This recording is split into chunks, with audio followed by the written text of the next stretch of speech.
Well, let's get more now and talk to Serhan Afacan from Ankara. He's Assistant Professor of History at the Center for Iranian Studies. Welcome to TRT World. Iran's leadership have been quick to apportion blame here before any investigation takes place. What do we know so far about who might be responsible? Well, first of all, what we are sure about is that the Ahvas movement in the Khuzestan province of Iran claimed responsibility by the attacks. Yaqub al-Tosteri appeared on Iran International and said they are responsible for the attacks, so they accepted the responsibility. But what is unclear is who is behind these attacks. Some Iranian officials indirectly took the United States and Saudi Arabia responsible for the attacks.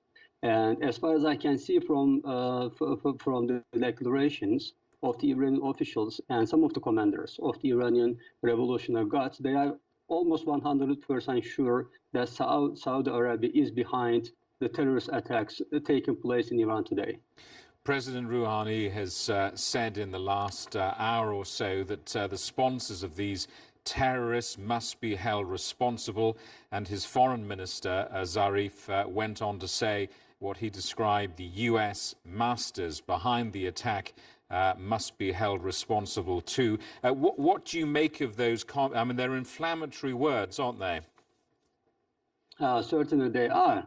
But I think Iran's two traditional enemies, one is the global one, and the other one is the regional one, the United States and Saudi Arabia. So it's not surprising that Mr.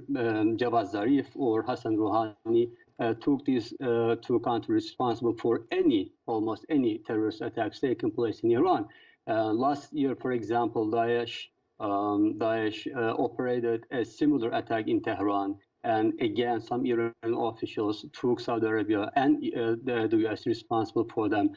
But what might be the reactions of Iran? That is not very clear. I think we can see some further escalation in Yemen in the upcoming days.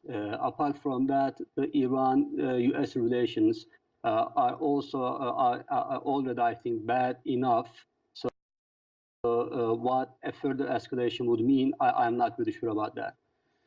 Serhan Afacan, thank you very much for talking to us.